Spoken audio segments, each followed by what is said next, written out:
ஒரு நாட்டை உருவாக்கி கொடுத்தது காங்கிரஸ் பெரியக்கம். கல்வி கற்கும் உரிமை, உணவுக்கு உரிமை, தகவல் அறியும் உரிமை, வேலை வாய்ப்புக்கு உரிமை. மத்தியில் கூட்டாட்சி, மாநிலத்தில் சுயாட்சின்னு இருக்கிறப்ப நீங்கள் ஆட்சியில் பங்கு, அதிகாரத்தில் பங்குன்ட்டு உங்கள் கட்சிக்காரன் தொடர்ந்து கேட்குறது அது கூட்டணியில் ஒரு நெருடலை ஏற்படுத்தாதுங்களா?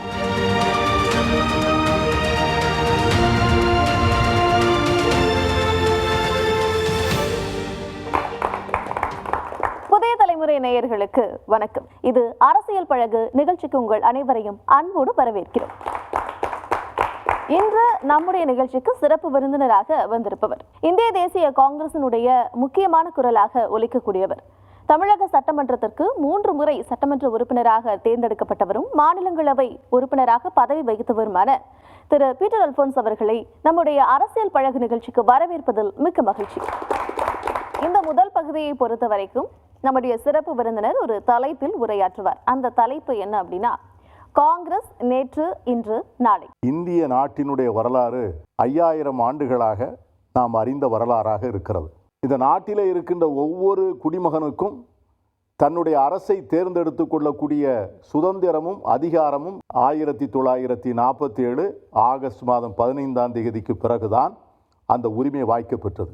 அந்த 100 ஆண்டுக்கு முன்னால் வாழ்ந்த இந்த நாட்டு மக்களுக்கு தங்களுக்கு வேண்டிய அரசையோ தங்களுக்கு வேண்டிய உரிமைகளை பற்றி பேசுவதற்கோ எந்த அதிகாரமும் இல்லை. அடிமை சேவகம் செய்வதற்கு மட்டுமே வாழ்ந்தார்கள். அப்படி வாழ்ந்த மக்களுக்கு உரிமை, சுதந்திரம் என்பதை உருவாக்கக்கூடிய ஒரு வாய்ப்பினை உருவாக்கி தந்த மாபெரும் இயக்கம்தான் காங்கிரஸ் பேரியக்கம். நமக்கு இந்திய அரசியல் சாசன சட்டம் என்கிற இன்று நம்மை ஆண்டு கொண்டிருக்கின்ற அந்த அரசியல் சாசன சட்டம்தான் இன்று நம்மை முழுவதுமாக இயக்குகிறது. இங்கே மேற்பார்வை செய்கின்ற நீதிமன்றத்திற்கு என்ன அதிகாரம் என்பதை பற்றியெல்லாம் வரைமுறை இருத்து நமக்கு தந்திருப்பது நாம் வைத்திருக்கின்ற இந்த அரசியல் சாசன சட்டம். இந்த அரசியல் சாசன சட்டத்தை உருவாக்கி தருவதற்காக சமூகத்திலே நலிந்தவர்கள், மெலிந்தவர்களுக்கு கூட ஒரு காவல் அரணாக இருக்கக்கூடிய ஒரு சட்டமாக இந்த அரசியல் சாசன சட்டம் இருக்கிறது என்று சொன்னால் இதற்கு பின்னால் காங்கிரஸ் கட்சி தந்த அந்த உயிர்ப்புள்ள அர்ப்பணிப்பும் சேவையும் தான் காரணம். இந்தியா என்கிற நாடே 1947க்கு பிறகுதான் உருவாக்கப்படுகிறது. 500 சமஸ்தானங்களாக இருந்தது. ஒரு நாடாக இதை ஒட்டுமொத்தமாக சமைத்தது காங்கிரஸ் பேரியக்கம். அதன் தலைவர், ஒப்பற்ற தலைவர் சர்தார் வல்லபாய் பட்டேல் அவர்தான் இந்த 500 சமஸ்தானங்களை ஒன்றாக ஆக்கி இந்த உலகத்தினுடைய மிகப்பெரிய ஜனநாயகம் என்று நாம் பெருமைப்பட்டுக் கொள்ளக்கூடிய அளவிற்கு ஒரு நாட்டை உருவாக்கி கொடுத்தது காங்கிரஸ் பேரியக்கம். 100க்கு 8 பேர் தான் எழுத படிக்க தெரிந்தவர்களாக இருந்தார்கள். இந்த நாட்டினுடைய உணவுக்கு பெரிய தட்டுப்பாடு. அமெரிக்காவில இருந்து கோதுமை வந்தால்தான் இந்திய மக்கள் பசியாற முடியும். அப்படிப்பட்ட நாட்டை தான் நேரு பெருமகனார் தன்னுடைய கையிலே பெற்றார். குண்டூசி கை கூட செய்ய முடியாத நாடு இன்று ஏறக்குறைய ஒரு 80 ஆண்டுகளிலே நாம் வானத்திலே விண்கோளை பறக்க விட்டிருக்கிறோம். உலகத்தினுடைய மிகப்பெரிய இராணுவத்தை வைத்திருக்கிறோம். காங்கிரஸ் பேரியக்கத்தின் தலைவர்கள் இந்த நாட்டில் IITs, Indian institute of technology, Indian institute of management, Indian institute of science, ISRO போன்ற மிகப்பெரிய விஞ்ஞானபூர்வமான அந்த நிறுவனங்களை எல்லாம் தங்கள் தொலைநோக்கு பார்வையிலே நேரு பெருமான் கனவு கண்டார். மக்கள் இருந்தார்கள், வேலை வாய்ப்புகள் இல்லை. இளைஞர்கள் இருந்தார்கள், கல்வி இல்லை. இதையெல்லாம் தேடி தேடி பார்த்து ஒவ்வொன்றாக உருவாக்கி இந்த வாய்ப்பை கொடுப்பதற்கு காங்கிரஸ் பேரியக்கம் 250 பொதுத்துறை நிறுவனங்களை உருவாக்கியது. அந்த 250 பொதுத்துறை நிறுவனங்களைத்தான் இன்று ஒவ்வொரு நாளாக ஒவ்வொன்றாக விற்று கொண்டிருக்கிறோம். இந்த நாட்டிலே இருந்த வங்கிகள் பெரிய முதலாளிகளுக்கு, பெரிய தொழிற்சாலை வைத்திருக்கின்ற மிகப்பெரிய கோடீஸ்வரர்களுக்குத்தான் தங்களுடைய நிதி உதவியை செய்தார்களே ஒழிய ஏழை எளிய மக்களுக்கு தங்களுடைய நிதி உதவியை அளிக்க முன்வரவில்லை. ஆனால் இந்திரா காந்தி அவர்கள் ஒரே நாளில் இந்த நாட்டில் இருக்கின்ற அத்தனை வங்கிகளையும் தேசிய உடைமையாக்கினார். வங்கிகளுடைய கதவை இந்த நாட்டினுடைய ஏழை எளிய மக்களுக்கு திறந்து விட்டார். காய்கறி விற்பவர்கள், கைவண்டி தள்ளுபவர்கள், கல் உடைப்பவர்கள், இன்னும் சொல்லப்போனால் வெளிநாடுகளுக்கு போய் படிக்க ஆசைப்படுகின்ற மாணவர்கள், இத்தனை பேருக்கும் இந்திய வங்கிகள் கடன் கொடுக்கும் என்கிற மிகப்பெரிய புரட்சியை உண்டாக்கியவர் அன்னை இந்திரா காந்தி அவர்கள்தான். சீனாவிலிருந்து பெரிய ஆபத்து வந்தது. அந்த ஆபத்திலிருந்து பெரிய பாடத்தை கற்றுக்கொண்டோம். அதற்கு பிறகு இந்திய நாட்டினுடைய பாதுகாப்பை உறுதி செய்வதிலே அன்னை இந்திரா காந்தி ஒரு தொலைநோக்கு பார்வையிலே முதலிலே அணுசக்தியை வெடித்து இந்தியாவுக்கு அணுசக்தியினுடைய அறிவு இருக்கிறது என்று உலகுக்கு காண்பித்தார். இந்தியாவினுடைய இறையாண்மைக்கும் பாதுகாப்புக்கும் அச்சமாக இருந்த பாகிஸ்தானை 2 துண்டாக்கி பாகிஸ்தான் பங்களாதேஷ் என்று உலகத்தினுடைய பூகோள படத்தையே மாற்றியமைத்த வரலாறு அன்னை இந்திரா காந்திக்கு மட்டும்தான். அதற்கு பிறகு வந்தார் நரசிம்மராவ், வந்தார் டாக்டர் மன்மோகன் சிங், வந்தார். இந்திய பொருளாதாரத்தினுடைய கதவுகளை திறந்து விட்டார். உலகத்தினுடைய சந்தையிலே நாம் போட்டி போட்டு உலக நாடுகள் ஏற்றுக்கொள்ளக்கூடிய அளவிற்கு நம்மால் தொழிலும் வியாபாரத்திலும் வளர முடியும் என்பதை நிரூபித்து காண்பித்தார். அதே நேரத்திலே இந்த நாட்டிலே அத்தனை உரிமைகளையும் சட்டமாக்கி கொடுத்தார். கல்வி கற்கும் உரிமை, உணவுக்கு உரிமை, தகவல் அறியும் உரிமை, வேலை வாய்ப்புக்கு உரிமை, இவற்றையெல்லாம் இந்திய குடிமகன் தன்னுடைய உரிமையாக பெற முடியும். இந்த நாட்டிலே நாடாளுமன்ற உறுப்பினர்கள், சட்டமன்ற உறுப்பினர்கள் மட்டும்தான் அரசாங்கத்தை கேள்வி கேட்க முடியும், தகவல்களை கேட்டு பெற முடியும். அன்னை சோனியா காந்தியினுடைய வழிகாட்டுதலில் நடந்த மன்மோகன் சிங்கினுடைய அரசு அந்த தகவல் அறியும் உரிமையை சாதாரண குடிமகனுக்கும் உருவாக்கி கொடுத்தது. எங்கள் தலைவர் ராஜீவ் காந்தி வந்தார். உலகம் முழுவதும் தொழில்நுட்பங்கள் வளர்ந்து கம்ப்யூட்டர் மயமாகி வருகின்ற போது இந்தியாவிலே கம்ப்யூட்டரை அறிமுகப்படுத்த வேண்டும் என்று அந்த இளைஞர் நினைத்தார். எனக்கு ஒரு கனவு இருக்கிறது, அந்த கனவை நான் நினைவாக்க வேண்டும். அந்த கம்ப்யூட்டர் என்கிற அந்த புதிய தொழில்நுட்பத்தை, அந்த தகவல் தொழில்நுட்பத்தை ராஜீவ் காந்தி அவர்கள் இந்தியாவுக்கு அறிமுகப்படுத்தீர்கள் என்று சொன்னால் இது இந்தியா ஒரு வல்லரசு என்று மார்தட்டிக் கொள்வதற்கு வாய்ப்பே இருக்காது. இந்த தேசத்தினுடைய முன்னாள் பிரதமர் மதிப்புக்குரிய அடல் பிகாரி வாஜ்பாய் அவர்கள் ராஜீவ் காந்தியை பார்த்து த கம்ப்யூட்டர் கிட் என்று அவர்கள் கிண்டலும் கேலியும் பேசினார்கள். பெரிய வேலை நிறுத்தங்கள் செய்தார்கள். கம்ப்யூட்டர் வந்தால் வேலை வாய்ப்புகள் போய்விடும், வங்கிகளிலே வேலைகள் இருக்காது, ஆகவே கம்ப்யூட்டர் வேண்டாம் என்று இந்த நாட்டிலே இருக்கின்ற அத்தனை கட்சிகளும் காங்கிரஸை தவிர ஒரு தனி மனிதராக நின்று ராஜீவ் காந்தி அவர்கள் கம்ப்யூட்டரை கொண்டு வந்தார்கள். இன்று எல்லோருடைய கைகளிலும் நீங்கள் மொபைல் போன் வைத்திருக்கிறீர்கள். இந்த நாட்டிலே ராஜீவ் காந்தி என்கிற அந்த மாபெரும் மனிதர் தான் சாம் பிட்ரோடா என்கிற ஒரு அறிஞரை அமெரிக்காவிலிருந்து வர சொல்லி அவர் மூலமாக இந்த தகவல் தொழில்நுட்பத்தை மிகப்பெரிய புரட்சியாக்கினார். உங்களுக்கெல்லாம் 21 வயது வந்தால்தான் ஓட்டு என்று இருந்தது. அந்த வாக்களிக்கின்ற வயதை 18 வயது ஆக்கி இந்த தேசத்தை இளைஞர்களுடைய நாடாக கையிலாக்கி கொடுத்தார் ராஜீவ் காந்தி அவர்கள். அது மட்டுமல்ல, ஆட்சி அதிகாரத்திலே பெண்களுக்கான பங்கு கிடைக்க வேண்டும் என்பதற்காக பஞ்சாயத்து ராஜ் என்கிற சட்டத்தை உருவாக்கி பெண்களுக்கான இடஒதுக்கீடு 50 விழுக்காடு, அதிலும் கூட பட்டியலின பெண்கள், பழங்குடியின பெண்கள், பிற்படுத்தப்பட்ட வகுப்பு பெண்கள், இப்படி எல்லாவற்றிற்கும் அதிகாரத்தை பங்களித்து கொடுத்த மாபெரும் வரலாறு காங்கிரசுக்கு உண்டு. இதெல்லாம் கடந்த கால வரலாறு. நாளை காங்கிரஸ் என்ன செய்ய போகிறது என்பதற்காகத்தான் எங்கள் தலைவர் ராகுல் காந்தி அவர்கள் குரல் எழுப்பியிருக்கிறார். அடித்தட்டு மக்களுக்கும் ஆட்சியிலே பங்கு வேண்டும், அதிகாரத்திலே பங்கு வேண்டும். ஒதுக்கப்பட்டவங்களுக்கு, வாய்ப்புகள் மறுக்கப்பட்டவங்களுக்கு, முதல் தலைமுறையை சார்ந்த மாணவர்களுக்கு, இதுகாரும் கல்விக்கூடங்களை எட்டி பார்க்காத ஜனங்களுக்கு முன்னேற்றமும் வளர்ச்சியும் வேண்டும். அதை அரசாங்கம் உறுதி செய்ய வேண்டும். அந்த அரசாங்கத்தை காங்கிரஸ் கட்சி தரும் என்பதுதான் ராகுல் காந்தியினுடைய கொள்கை முழக்கம். ஆகவே இதுதான் காங்கிரஸ் கட்சியினுடைய செயல்திட்டம். அரசியல் பழகு நிகழ்ச்சியினுடைய அடுத்த பகுதி கேள்வி கணைகளோடு காத்திருக்கிறார்கள் இளைஞர்கள். பதில் சொல்ல தயாராக இருக்கிறார் சிறப்பு விருந்தினர். மத்தியில் கூட்டாட்சி, மாநிலத்தில் சுயாட்சின்னு இருக்கிறப்ப நீங்கள் ஆட்சியில் பங்கு, அதிகாரத்தில் பங்குன்ட்டு உங்கள் கட்சிக்காரன் தொடர்ந்து கேட்குறது அது கூட்டணியில் ஒரு நெருடலை ஏற்படுத்தாதுங்களா? அதாவது திராவிட முன்னேற்ற கழகத்திற்கு ஒரு நிலைப்பாடு இருக்கிறது. புதிய இளைஞர்களுடைய வரவு காங்கிரஸ் கட்சிக்கு தேவைப்படுகிறது. நாளைக்கு எம்எல்ஏ வர போகிறோம், நாளைக்கு எம்பிக்களாக வரப்போகிறோம் அப்படிங்கிற மாதிரி ஒரு நம்பிக்கை இருந்தால்தான் இளைஞர்கள் இந்த இயக்கத்தை நோக்கி வருவார்கள். நான் when I joined the Congress party எங்களுடைய வாக்கு சதவீதம் 47 விழுக்காடு. இன்றைக்கு எங்களுடைய வாக்கு சதவீதம் 5% என்று சொல்கிறார்கள். அப்போ காங்கிரஸ் கட்சி எப்படி தன்னை புதுப்பித்துக் கொள்வது? ஒரு தேர்தல் போயிட்டு 5 ஆண்டுகள் போயிடும். இது என்ன பண்ணுறது? ஸோ புதிதாக அதிக அதிகாரத்தை கேட்டு பெறுவோம். திராவிட முன்னேற்ற கழகம் கேட்பதற்கு எங்களுக்கு உரிமை இருக்கிறது. காங்கிரஸ் ஆட்சி செய்த இடத்துலையும் இன்னைக்கு அதோட அடையாளத்தை இழக்கிறதுக்கான காரணம் தலைமையோட பிழையா இல்லை கொள்கை பிழையை விட்டதா?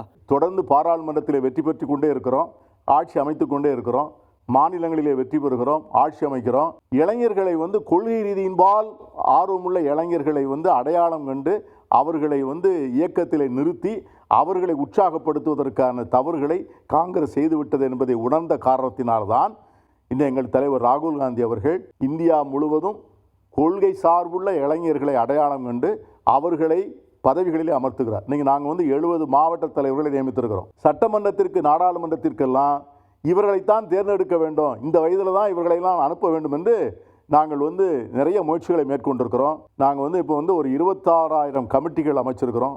2,50,000 காங்கிரஸ் தொண்டர்களை அடையாளப்படுத்தி இருக்கிறோம். இந்த முயற்சியை மீட்டு எடுக்கிறோம். மதிமுக பிரசிடென்ட் மேற்கொண்ட ஒரு பயணம் நடைப்பயணம், அதில் வந்து காங்கிரஸ் புறக்கணிச்சாங்க. கேட்டால் எல்டிடி தலைவருடைய ஃபோட்டோ புகைப்படம் வந்து இடம்பெற்றிருக்குன்ற மாதிரி. ஸோ இப்போ காங்கிரஸ் கூட்டணி தமிழ்நாட்டில் விசிக்கு இருக்காங்க சார், மதிமுக எல்லாருமே யூஸ் பண்ணுறாங்க, அவங்களோட ஐடியாலஜி எடுத்துக்கிறாங்க. ஸோ காங்கிரஸோட நிலைப்பாடு என்ன? அதில் அரசியல் கூட்டணியில் இடம்பெறுவதால் அந்த கூட்டணியில் இருக்கக்கூடிய கட்சிகளுடைய அத்தனை கட்சிகளும் அனைத்து கட்சிகளுடைய கொள்கைகளையும் ஏற்றுக்கொண்டார்கள் என்பதல்ல. நாங்கள் எங்கே வேறுபடுகிறோம் என்பதை தள்ளி வைத்துவிட்டு நாங்கள் எங்கே ஒன்றுபடுகிறோம் என்ப அடிப்படையில் தான் இந்த கூட்டணி அமைக்கப்படுகிறது. இந்த எல்டிடியை பற்றி காங்கிரஸ் கட்சிக்கு மிக வலுவான நிலைப்பாடு உண்டு. நாங்கள் என்றும் அதை ஏற்றுக்கொள்ள முடியாது. இந்த நாட்டில் எந்த கட்சியும் உயிர் தியாகம் பண்ணலை. ஆகவே அந்த அளவில் அதனால் எங்களுக்கு உடன்பாடு இல்லை, அவ்வளவுதான். ஏன்னா இந்திய அரசியலமைப்புன்னு பேசும்போது அம்பேத்கரை குறைஞ்சபட்சமாக தான் நம்ம கோடிட்டு இருக்கணும். நீங்கள் காங்கிரஸை பற்றி தான் பேச வந்துருக்கீங்க, எனக்கு அது புரியுது. இருந்தாலும் தார்மீக அடிப்படையில் அம்பேத்கரை பெயரை பயன்படுத்தியிருக்கலாம். காங்கிரஸ் கட்சியில் மிக புகழ்பெற்ற வழக்கறிஞர்கள்லாம் இருந்தார்கள். மகாத்மா காந்தியும் ஜவஹர்லால் நேருவும் இந்த அரசியல் சாசன சட்டத்தை வடிவமைக்கக்கூடிய தகுதி, அதற்கான புலமை, ஆழ்ந்த அறிவு உள்ளவர் பாபா சாஹேப் டாக்டர் அம்பேத்கர் என்று அறிந்து அவர்கள் கையிலே கொடுத்து இந்த அரசியல் சாசன சட்டத்தை வடிவமைக்க செய்ததே காங்கிரஸ் கட்சிக்கு கிடைத்த ஒரு மிகப்பெரிய பெருமை. அது நான் சொல்லலை, பாபா சாஹேப் டாக்டர் அம்பேத்கரே சொல்கிறார். அதிகமான காங்கிரஸ் கட்சி கூட்டத்தில் வந்து கக்கன் அவர்களுடைய பேரை வந்து அதிகமாக பயன்படுத்துறதில்ல. அதுக்கான காரணம் என்ன அப்படிங்கிறத தெரிஞ்சுக்கலாமா? நான் அப்படியே ஒத்துக்கொள்ள மாட்டேன். நான் வந்து கக்கன்ஜி அவர்கள் தமிழ்நாடு காங்கிரஸ் கட்சி தலைவராக இருக்கிற போது நான் மாணவர் தலைவராக இருந்தவன். அவரோடு சேர்ந்து பயணிக்கக்கூடிய ஒரு பெரிய வாய்ப்பை நான் பெற்றவன். நேர்மை, நாணயம், தூய்மையான பொது வாழ்வு, அரசியல் வாழ்வில் எளிமை என்கிற அந்த அடையாளங்களோடு வாழ்ந்தவர் கக்கன்ஜி தான் என்பதை மறப்பதில்லை. அதில் கக்கன்ஜி வந்து ஒரு மாபெரும் தியாகி, சுதந்திர போராட்ட வீரர். கக்கன்ஜி அவர்களுக்கு ஆலய பிரவேசத்துக்கு உள்ள விடலை மீனாட்சி அம்மன் கோயிலில். அவர் வந்து பட்டியலினத்தை சார்ந்தவர் என்பதற்காக ஆலய பிரவேசம் மறுக்கப்பட்ட காரணத்திற்காக பட்டியலினத்தை சார்ந்தவரையே அறநிலையத்துறை அமைச்சராக்கி எந்த கோவிலில் அவர்களுக்கு உள்ளே அனுமதி இல்லையோ அங்கே பரிவட்டம் கிடைச்சது. ஸோ காங்கிரஸ் கட்சியினுடைய வரலாறு வந்து நீண்டவர். இன்றைக்கி பார்த்தீங்கன்னா எங்களுடைய மாநில தலைவரே ஒரு பட்டியலினத்தை சார்ந்தவர். இன்றைக்கி செல்வ பெருந்தையை நாங்கள் ஏற்று தலைவராக ஏற்றிருக்கிறோம். இது வந்து காங்கிரஸ் கட்சியில் மட்டும்தான் சாத்தியம். ஆகவே என்றைக்குமே கக்கனை போன்ற மாபெரும் தலைவர்களையோ பட்டியலினத்தவர்களையோ கொண்டாடக்கூடிய பண்பாடு, அந்த பெருமையும் தான் காங்கிரஸ் கட்சியுடைய மரபணுக்களிலே உண்டு. இந்திரா காந்தி அவர்கள் வந்து பாகிஸ்தான்லேருந்து கிழக்கு பாகிஸ்தானை பிரித்து தனி நாடாக கொண்டு வந்தாங்க. அந்த மாதிரி இலங்கையிலிருந்து ஏன் தனி ஈழத்தை பிரித்து கொடுக்க யாரும் முன் வரவில்லை? காங்கிரஸ் கட்சியினுடைய வழிகாட்டுதலையும் காங்கிரஸ் கட்சியினுடைய அணுகுமுறையையும் அன்றைக்கு இருந்த திரு பிரபாகரன் அவர்கள் ஏற்றுக்கொண்டிருப்பார்கள் என்று சொன்னால் இன்றைக்கு அங்கே தமிழர்கள் ஒருங்கிணைக்கப்பட்ட ஒரு தனி பகுதி உருவாகியிருக்கும். தமிழ்நாட்டு அரசாங்கத்திற்கு என்ன அதிகாரம் உண்டோ அத்தனை அதிகாரமும் அந்த முதலமைச்சருக்கு உண்டு. இதுதான் ராஜீவ்காந்தியையும் ஜெயவர்தனை போட்டுக்கொண்ட ஒப்பந்தம். அந்த ஆட்சி அதிகாரத்தை வந்து அன்னைக்கு அவர்கள் வந்து கையிலே பிடித்து ஒரு மாநிலமாக அதை உருவாக்க அவர்கள் தவறியதின் காரணம்தான் இவ்வளவு பெரிய துயரம். இத்தனை பேர் நாடு விட்டு நாடு போக வேண்டிய நிலைமை. அந்த 13th அமெண்ட்மெண்ட், அந்த ஜெயவர்தனே ராஜீவ் காந்தியினுடைய உடன்பாட்டை நிறைவேற்றி கொடுங்கள் என்று தான் இன்றைக்கும் போய் மோடி அவர்களிடம் கேட்கிறார்கள். இன்றைக்கி நம்முடைய முதலமைச்சர் கூட அதைத்தான் வலியுறுத்துகிறார். ஆகவே காங்கிரஸ் கட்சி அந்த விஷயத்தில் வந்து பார்த்திங்கன்னா அவர்களுக்கு செய்த உதவி, அன்னை இந்திரா காந்தி அவர்களை அழைத்து இந்த மண்ணிலே அமர வைத்து அவர்களுக்கு எல்லா விதமான பாதுகாப்பு கொடுத்து அவர்களை பெரும் துன்பத்திற்கு ஆளாகின்ற போது ஆயுத பயிற்சி முதற்கொண்டு கொடுத்த பெருமை அன்னை இந்திரா காந்திக்கு உண்டு. இதை நான் வந்து தொடர்ந்து பார்த்தவன்கிற முறையில் என்னுடைய புரிதலை உங்களோடு நான் பகிர்ந்து கொள்கிறேன். அரசியல் பழகு நிகழ்ச்சியினுடைய இறுதி பகுதிக்கு வந்திருக்கிறோம். இந்த பகுதியை பொறுத்த வரைக்கும் இது ஒரு புகைப்பட பகுதி. ஒவ்வொரு புகைப்படத்திற்கும் தனக்குரிய கருத்துக்களை சிறப்பு விருந்தினர் நம்மிடையே பகிர போகிறார்.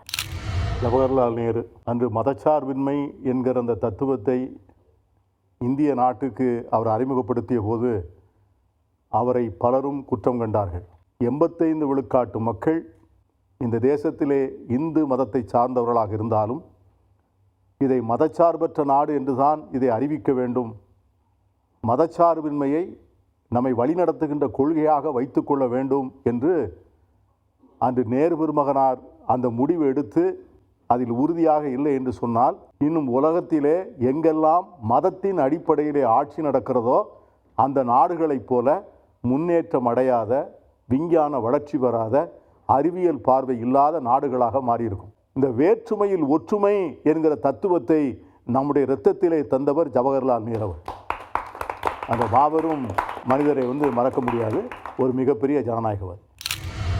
ஏழை பங்காளன், ஒரு சாமானிய மனிதன், மிக அடித்தட்டு குடும்பத்திலே பிறந்து பிற்படுத்தப்பட்ட சமூகத்திலே தோன்றி தன்னுடைய உழைப்பால், தன்னுடைய நேர்மை திறத்தால், தன்னுடைய நெஞ்சத்தின் தூய்மையால் இந்திய நாட்டின் மிகப்பெரிய இடத்தை அடைய முடியும் என்பதற்கு எடுத்துக்காட்டாக வாழ்ந்த மாபெரும் தலைவர் காமராஜர் அவர்கள். சாமானியனுக்கும் கல்வியை திறந்து கொடுப்பதற்காக 36,000 ஆரம்ப பள்ளிக்கூடங்களை திறந்து கொடுத்த கல்வி கண் தந்த வள்ளல் பெருந்தலைவர் காமராஜர் அவர்கள்.